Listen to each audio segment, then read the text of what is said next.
Hi everyone, Mandy Friend here in Rochester, New York. Today I want to talk about seller's concessions. So in a nutshell, seller's concessions means that you are getting a larger mortgage than what the property is worth in order to save money at closing. So that additional money will go towards your closing costs. So for example, if I were to have a property that I wanted to purchase for $97,000, I could write it up one way, just $97,000. I go to the bank, ask to borrow $97,000, and then at closing I give that $97,000 to the seller.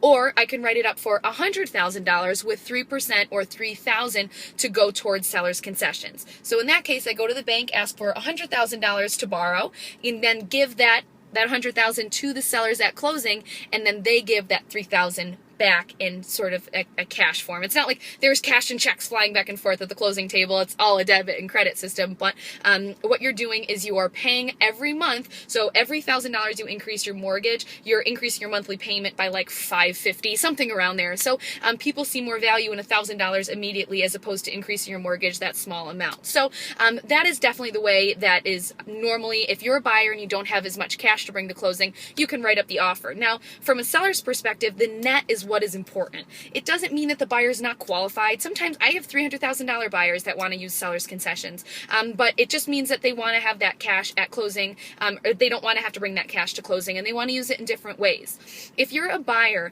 make sure, one, you understand that that property has to appraise, so the bank has to think that the house is worth $100,000, because if you don't pay, they want to be able to take it back and sell it for that price.